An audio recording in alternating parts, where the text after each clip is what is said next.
Good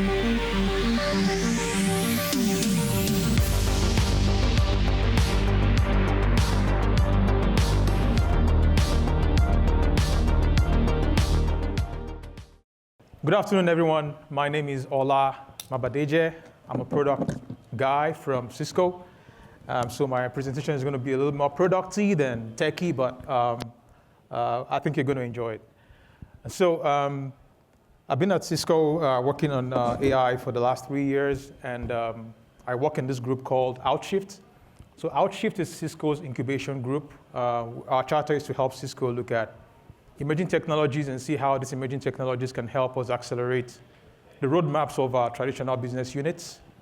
And by training, I'm an electrical engineer, dabbled into network engineering, enjoyed it, and I've been doing that for a while. But over the last 3 years, focused on AI.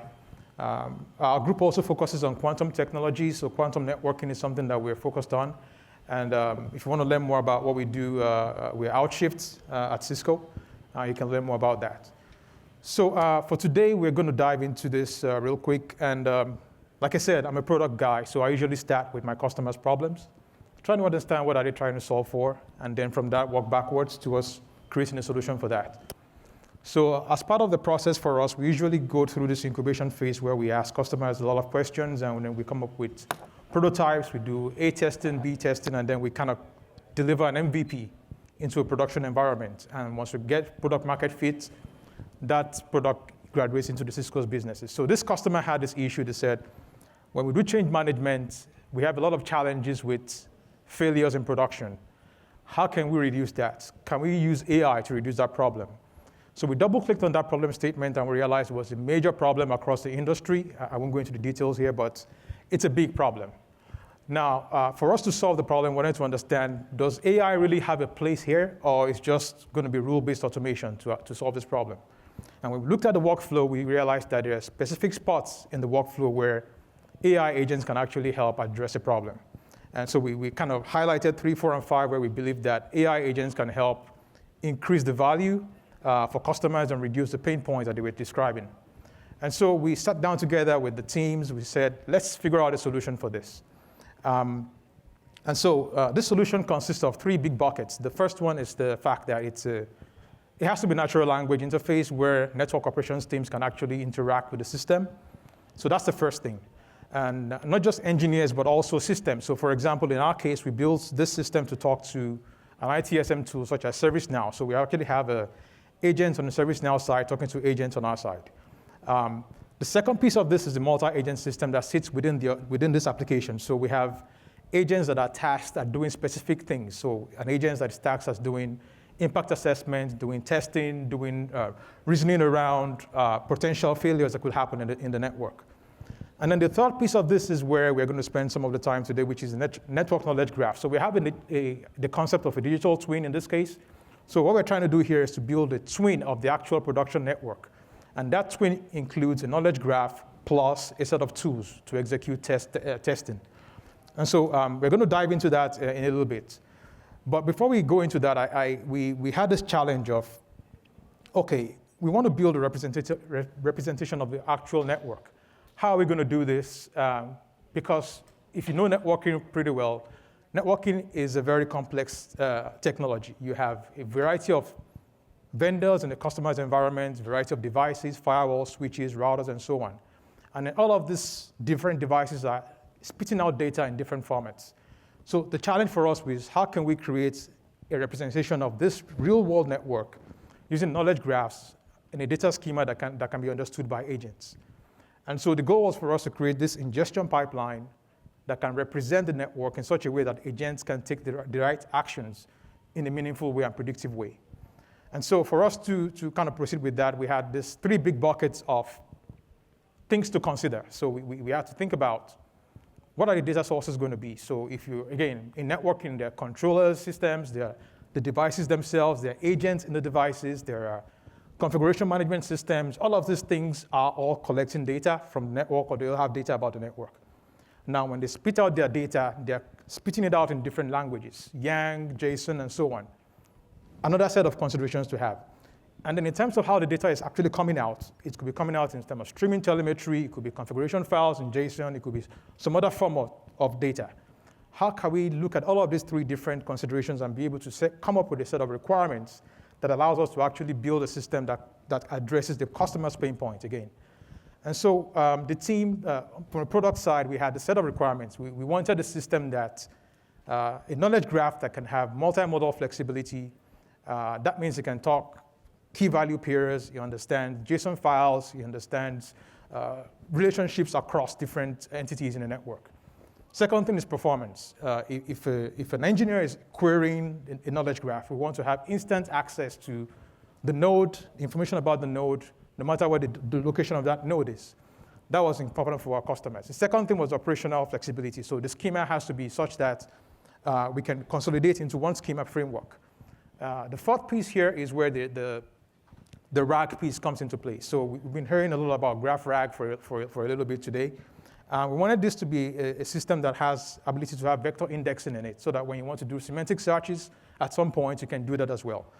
And then in terms of just ecosystem stability, we want to make sure that when we put this in the customer's environment, there's not going to be a lot of heavy lifting that's going to be done by the customer to integrate with their systems. And again, it has to support multiple vendors. So these were the requirements from the product side. And then our engineering teams we started to consider some of the options on the table. Neo4j, obviously, market leader, and the various other open source tools. At the end of the day, the engineering teams decided to do some analysis around this. So I'm showing the table on the right-hand side. It's not an exhaustive list of things that they considered, but these were the things that they looked at, that they wanted to see, okay, what is the right solution to address the requirements coming from product? And we all centered around the first two here, Neo4j and ArangoDB.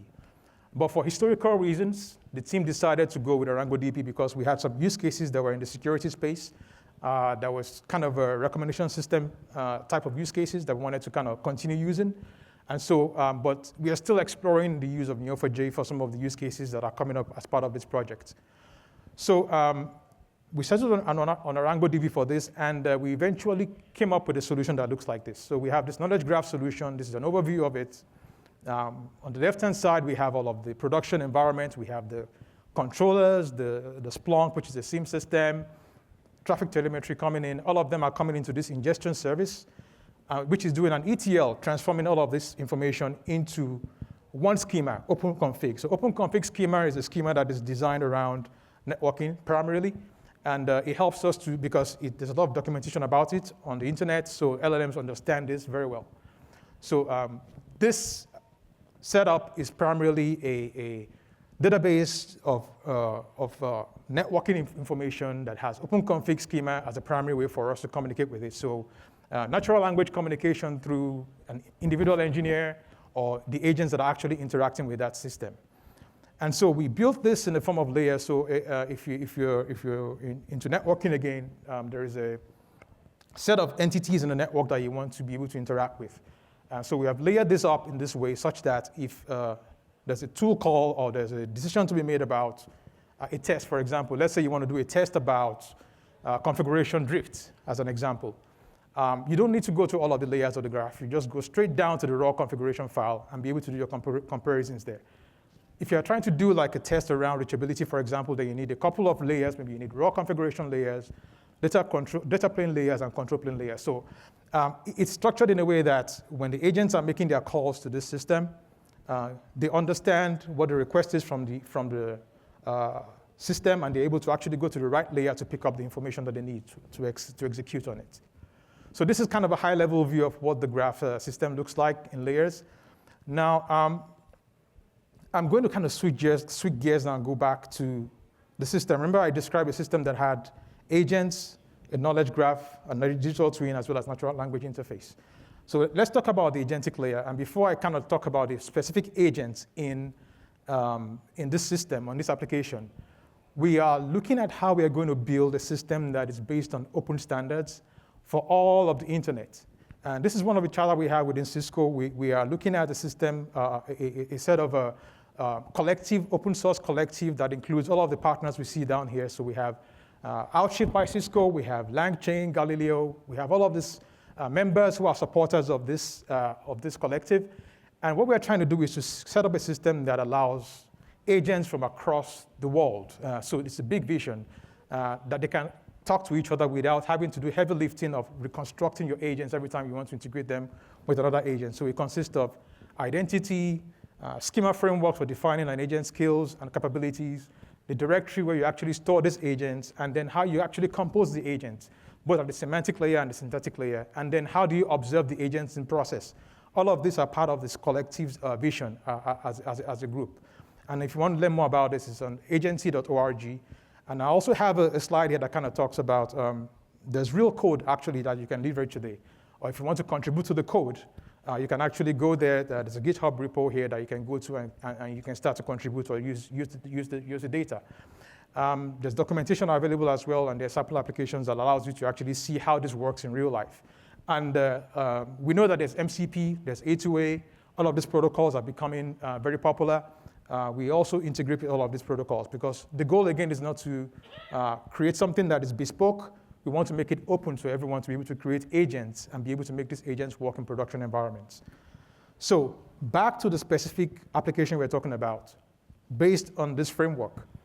We delivered this set of agents. We built this set of agents as a group. So we have 5 agents right now as part of this application. There's an assistant agent that's kind of the planner that kind of orchestrates things across the globe, across all of these agents. And then we have other agents that are all based on React reasoning loops.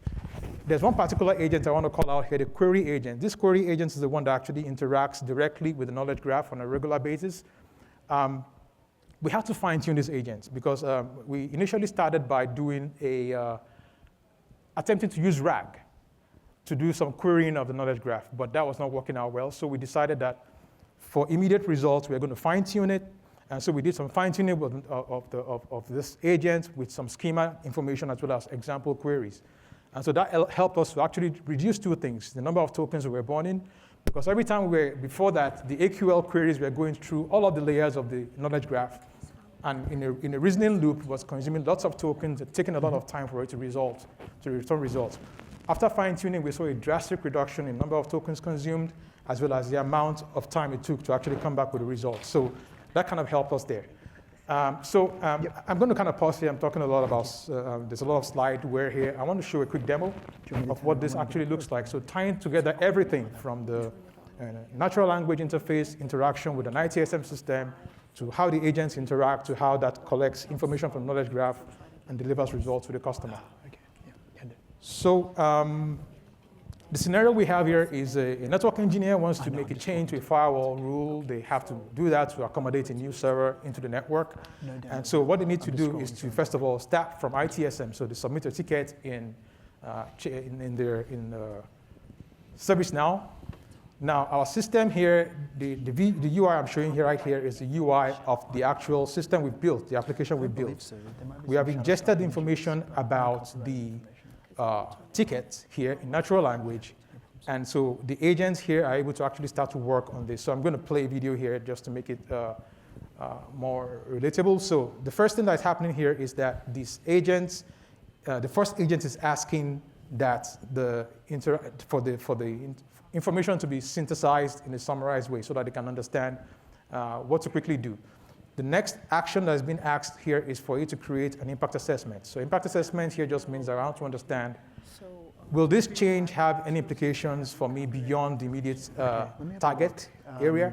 And that's going to be summarized. And we are now going to ask the agent that is responsible for this particular task to go and attach this information into the ITSM ticket. So I'm going to say, attach this information about the impact assessment into the ITSM ticket. So that's been done. Now, the next step is to actually create a test plan. So test plan is one of the biggest problems that our customers are facing. They run a lot of tests, but they miss out on the right test to run. So these agents are actually able to reason through a lot of information about test plans across the internet. And based on the intent that was collected from the ServiceNow ticket, it's going to come up with a list of tests that you have to run to be able to make sure that this firewall rule change doesn't make a big impact or create problems in production environments. So as you can see here, this agent has gone ahead and actually listed all of the test cases that needs to be run and the expected results for each of the tests. So we're going to ask this agent to attach this information again back to the ITSM ticket because that's where The approval board needs to see this information before they approve the implementation of this change in production environments.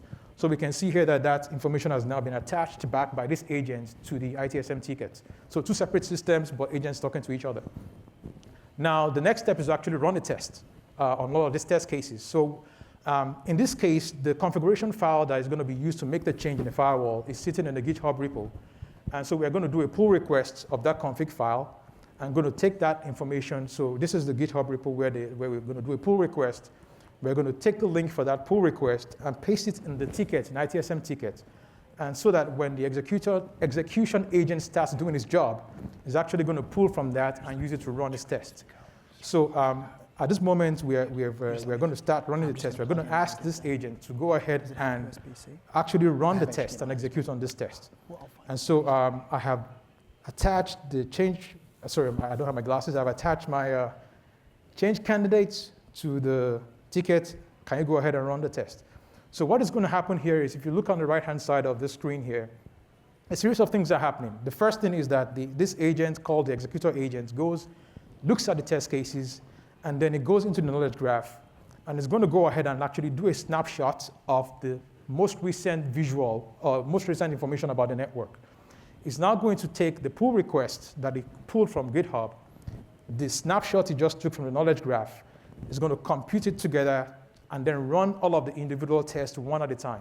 So we can see that it's running the test, test 1, test 2, test 3, test 4. So all of this is happening in what we call a digital twin. So a digital twin, again, is a combination of the knowledge graph, a set of tools that you can use to run the test. So an example of a tool here could be Batfish, or could be RouteNet, or some other tools that you use for network engineering purposes.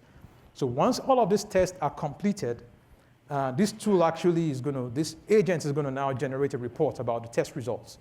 So we give you some time to run through this. It's still running the tests. But once it concludes all of the tests, it's going to report actually the test results are. So which tests actually passed, which ones failed. For the ones that have failed, it's going to make some recommendations on what you can do to go and fix the problem. I'm going to skip to the front here to just quickly get this done quickly because of time. It's attached the results to the ticket, and this is the report that it's spitting out in terms of this is the report for the test that were run. So this execution agent actually created a report about all of the different test cases that were run by the system. So very quick short demo here. There's a lot of detail behind the scenes, but I can answer some questions offline. The couple of things I want to leave us with is that before I go to the end of this, is that evaluation is very critical here for us to be able to understand how this delivers value to customers. We're looking at a variety of things here. So the agents themselves, the knowledge graph / digital twin, and we're looking at what can we actually measure quantifiably. Now for the knowledge graph, we're looking at extrinsic metrics, particularly not intrinsic ones, because we want to map this back to the customer's use case. So this is the summary of what we see in terms of evaluation metrics. We are still learning. This is for now. It's an MVP. But what we are learning so far is that those two key building blocks, the knowledge graph and the open framework for building agents, is very critical for us to actually build a scalable system for our customers. And so I'm going to stop. It's 8 seconds to go. Thank you for listening to me. And then if you have questions, I'll be out there.